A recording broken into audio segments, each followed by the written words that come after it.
Hello everyone, सलाम, नमस्ते आणि नमस्कार. कसे आहात सर्वजण? आनंदात ना?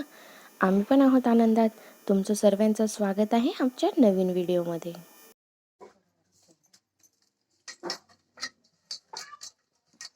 घटस्थापना झाल्यानंतर अष्टमीच्या दिवशी आमच्याकडे चक्रपूजा केली जाते. चक्रपूजा म्हणजे एक युद्धाची व्यूहरचना असते. देवीचं जे असुरांशी झालेलं युद्ध होतं ते म्हणजे चक्रपूजा. चक्रपूजा ही फक्त ऐराणी पट्ट्यातच नवरात्रीत आपापल्या कुलदैवताची किंवा देवीची पूजा मोठ्या प्रमाणामध्ये केली जाते. नवरात्रीमध्ये रोज कुठे ना कुठे ऐराणी भागात ही चक्रपूजा असते.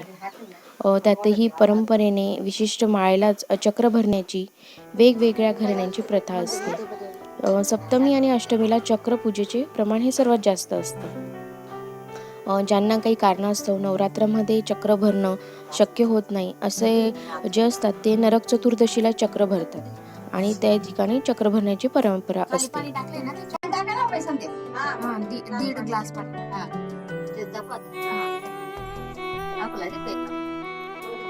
थोडं मंदच राहू द्या.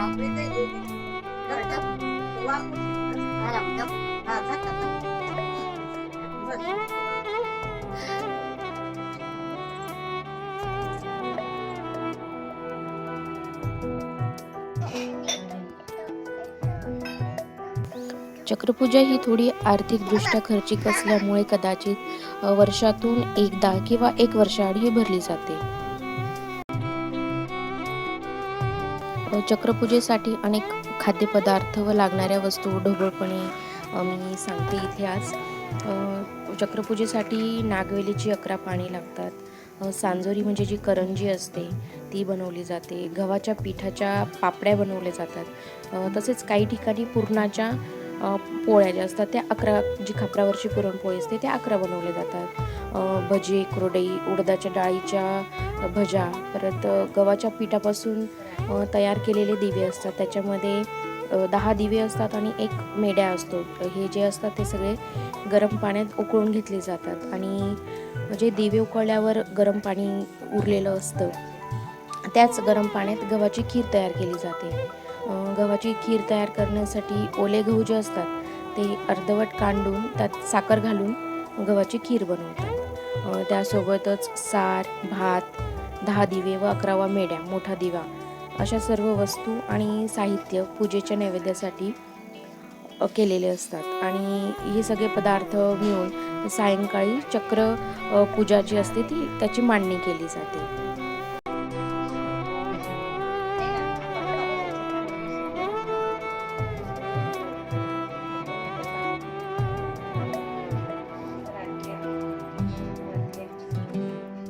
पूर्वीच्या काळी घरात शेणाने सारवलेल्या जागेवर चक्रपूजेची मांडणी केली जायची, पण आता फरच्या बसवलेल्या असतात तर घरातील फरची ही धूळ त्या ठिकाणी ही मांडणी केली जाते.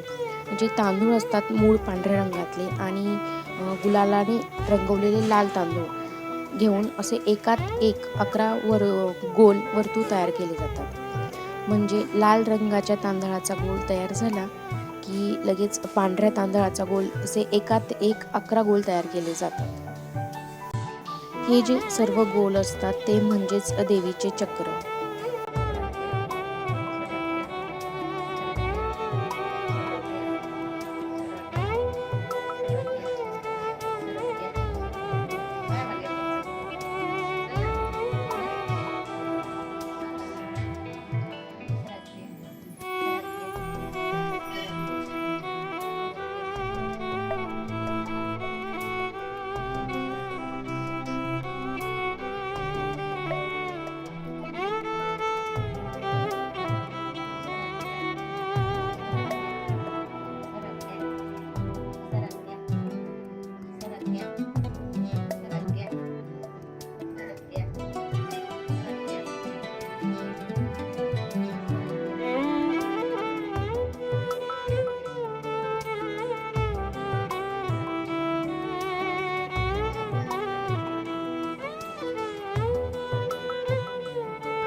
सर्वात मोठ्या बाहेरच्या वर्तुळाच्या चारी दिशांना 4 दरवाजे ठेवले जातात. चारही दरवाजांसमोर 4 बाहुले तयार केले जातात. एक बाहुले मठ या कडधान्याने तयार करतात. दुसरे राखेपासून तयार करतात. तिसरे जे असते ते उडदापासून तयार केलं जातं.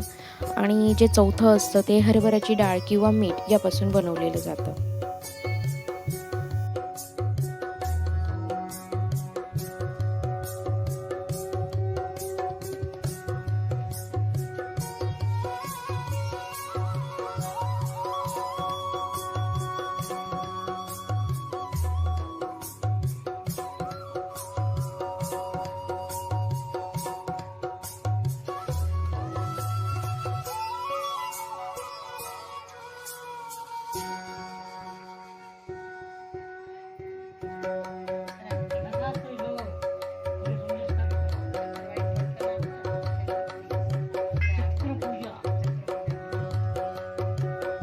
मी दुसऱ्यांदा बघते, पहिल्यांदा लग्नात तेव्हा आप्पा सूट आहे ना तिथं करायला घरी आपल्या. आता इथं काकूच्या घरी.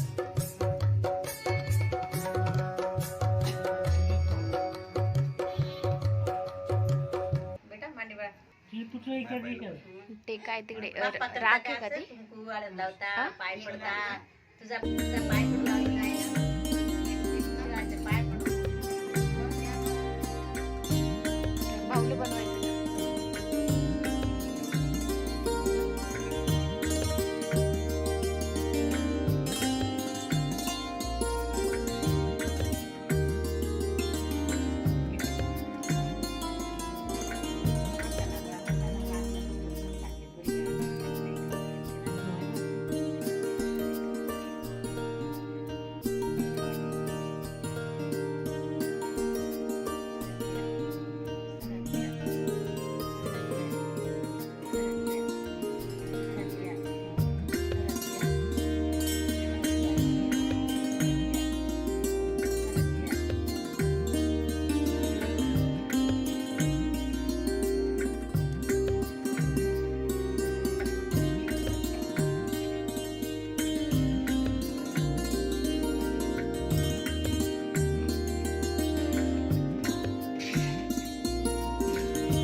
त्यानंतर तांदळाच्या चक्रांवर नागवेलीचे 11 पाने अंथरली जातात आणि त्या पानांवर 5 झाडांची पत्री किंवा 5 फळे ठेवले जातात जर अवेलेबल असले तर. नाहीतर पत्रींवर स्वयंपाक घरातील प्रत्येक पदार्थ 11 संख्येने मांडतात जे आपण नैवेद्यासाठी बनवलेले आहेत. खाद्यपदार्थाचा नैवेद्य चक्रांवर ठेवून झाल्यावर त्यावर 10 दिवे व मध्यभागी मेढ्या ठेवला जातो. दिवे आणि मेढ्यात फुलवाती हा तूप टाकून झाल्यावर कापूरच्या ज्योतीने तो मेढ्या पेटवला जातो आणि मग मेढ्यावरून बाकीचे दिवे पेटवले जातात.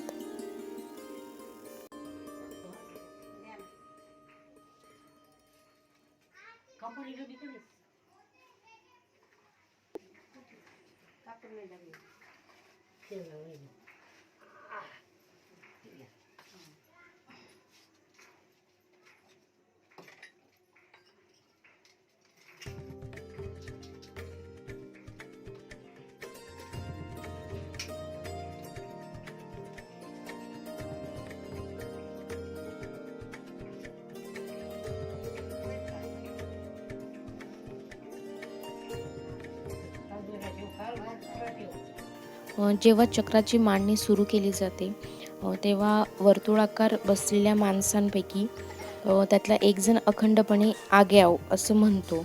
तर चक्रपूजेच्या चहूबाजूने बसलेले जे नातेवाईक असतात ते उत्तर दाखल देत विसर्ग्याव असं म्हणतात. उदाहरणार्थ जर एक जण आग्याव असं म्हटलं तर सर्वजण विसर्ग्याव असं म्हणतात. यामध्ये आग्यावचा अर्थ होतो म्हणजे आज्ञा हो असा, तर विसर्ग्यावचा अर्थ होतो ईश्वर आज्ञा हो असा. हे जे शब्द आहेत ते अपभ्रंश होऊन आग्याव आणि विसर्ग्याव असे झालेले आहेत. म्हणजे आज्ञा हो आणि ईश्वर आज्ञा हो असा त्याचा अर्थ आहे. भात उडदाच्या भज्या, चक्की म्हणजे गंगाफळची ना.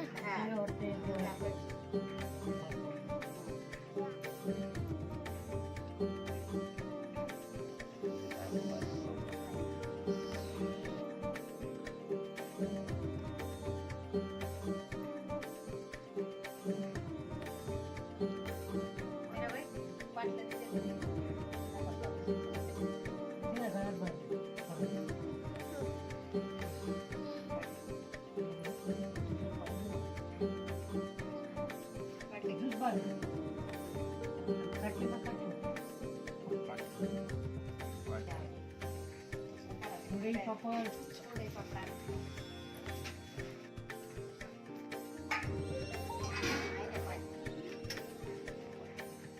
कधी व्हायची तुझी नाही करे पहिला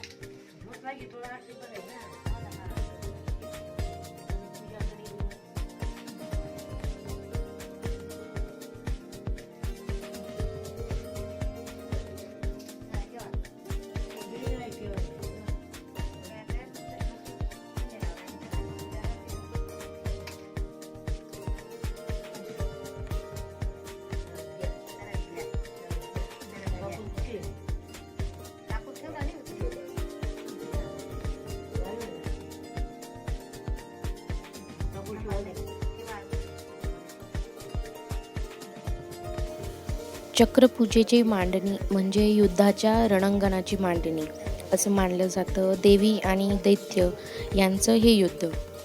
4 वेगवेगळ्या पदार्थाचे बाहुले म्हणजे चारी दरवाजावर 4 विशिष्ट वर्गातले शिपाई. मधला तांदळाचा भाग म्हणजे देवीचा गड. देवी गडावरून युद्ध करते. देवीला तृप्त करण्यासाठी ही पूजा केली जाते. आणि दैत्याला मारून झाल्यावर शेवटी देवी अग्नीत विलीन होते.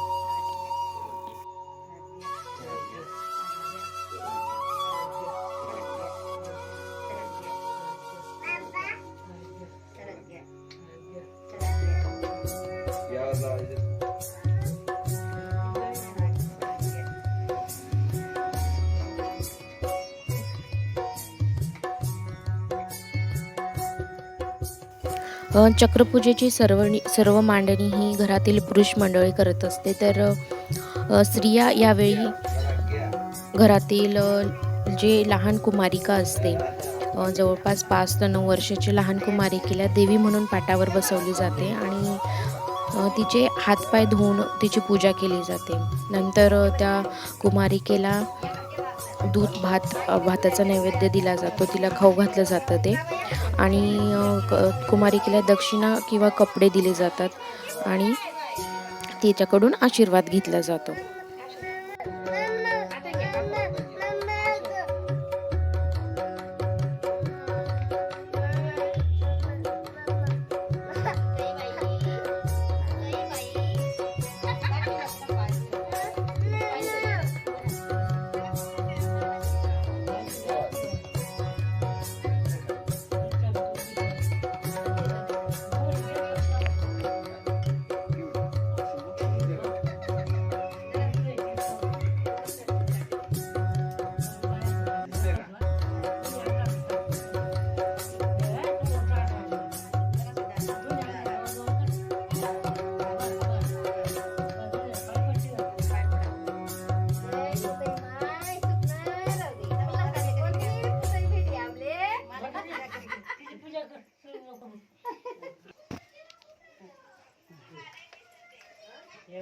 दिसले का दूध भात तिला खाऊ घाला ना का ना दूध भात तिला खाऊ घाला हा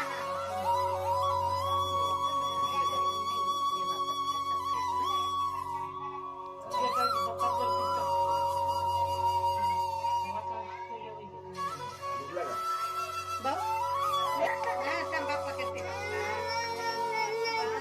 बाप्पा करते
चक्रपूजा मांडून झाल्यावर बाजूला होमपूजा केली जाते.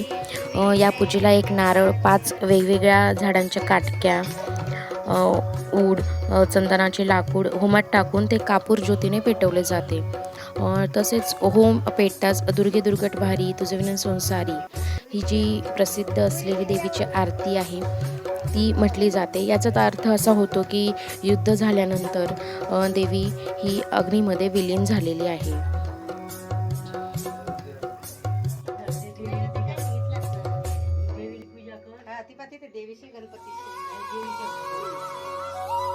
सर्व नातेवाईक, भाऊबंद, घरव्याच्या लोकांना चक्रपूजेच्या दिवशी जेवणाचं निमंत्रण दिलं जातं. चक्रपूजा झाल्यावर आधी कुमारिका जेवायला बसते, नंतर निमंत्रित जेवायला बसतात.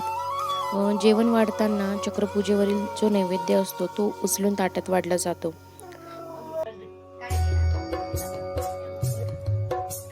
जेवताना उष्ट टाकायचं नसतं. जेवण झाल्यावर बाहेर कुठंही हात न धुता जेवणाच्या ताटातच हात धुवायचा असतो. जे ताटातलं खरकटं पाणी असतं ते एकत्र साचून त्यात उष्टमाष्ट, खरकटं, दिव्यातल्या वाता टाकून हे जे सर्व पाणी असतं ते नदीत विसर्जन केलं जातं. नाहीतर एखाद्या ठिकाणी खड्डा खोदून त्यात ते बुजवलं जातं.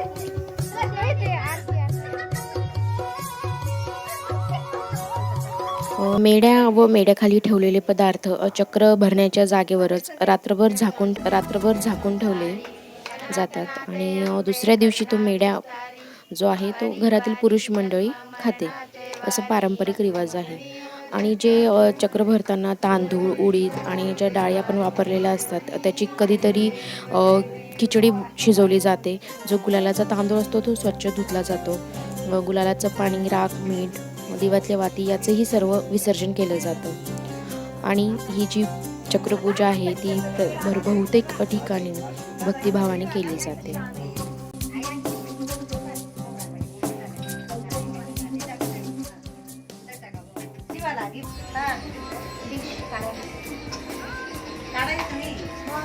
त्याच्यातून आता त्या ताटातून त्याला एक एक घास खाऊ घाल.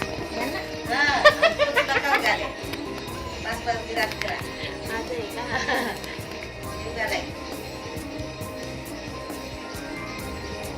आणि मी खवल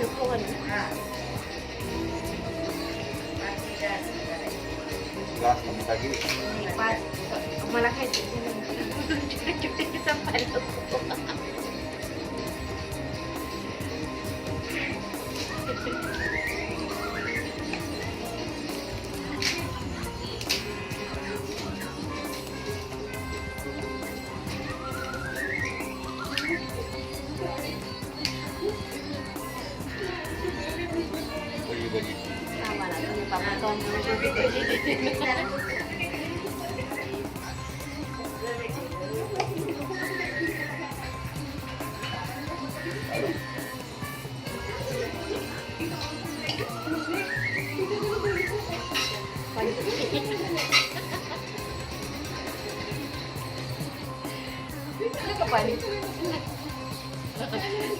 तुम्ही खाऊ घाला मला.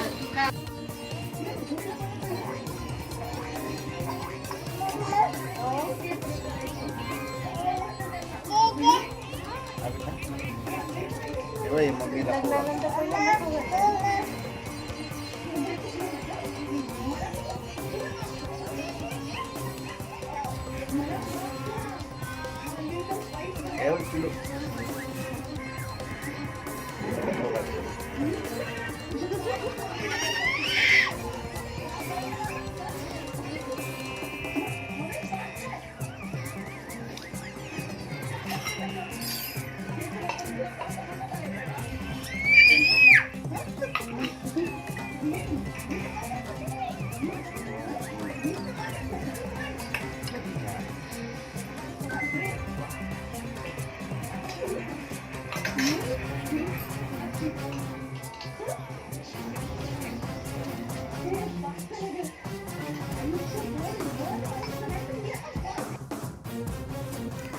दसऱ्याच्या दिवशी सकाळी छान पुरणपोळीचं जेवण झाल्यानंतर संध्याकाळी सर्व जे घरातील वाहनं होते त्यांची पूजा अर्चा केली.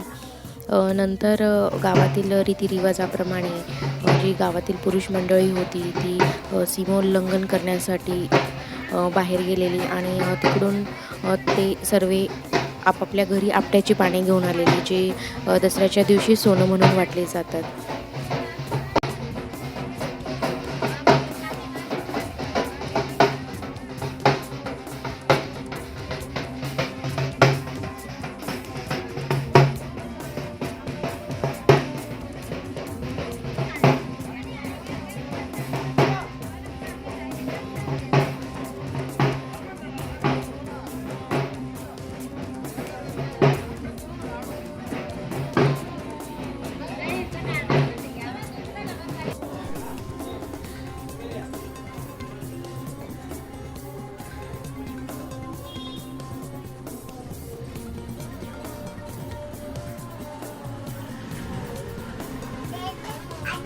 आजे तिला पण पाहिजे जे जे.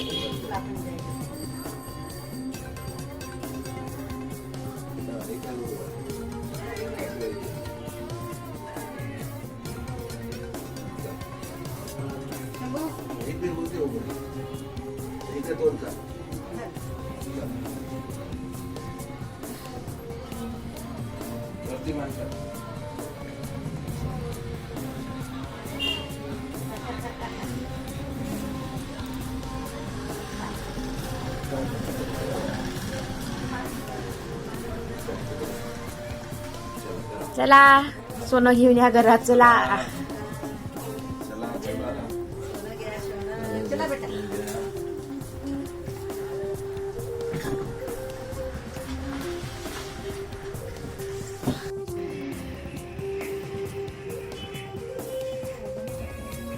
नाही ते नंतर तिकडे टाकलं जाईल, एका बाजूला ठेवून दे.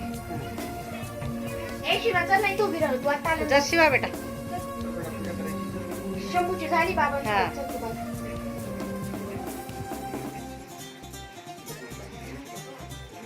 तिला हे ठेवू नका. शिलांगणवरती दगड.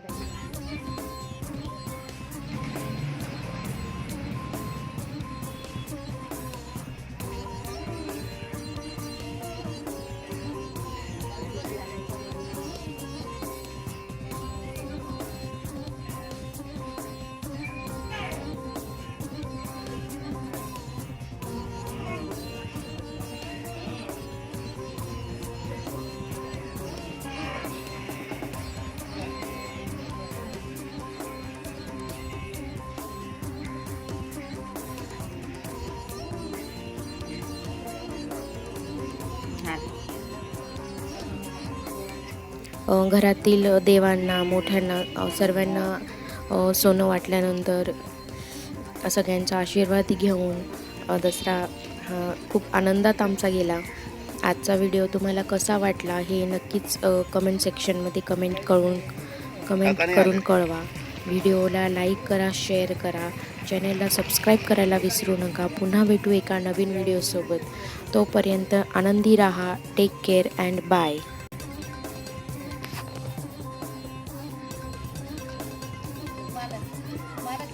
मला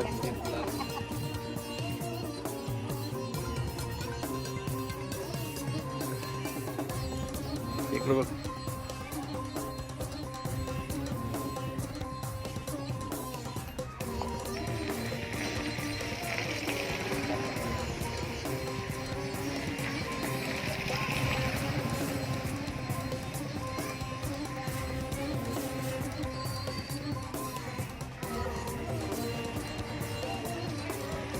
व्हिडिओला लाईक करा, शेअर करा, कमेंट करा आणि बाय.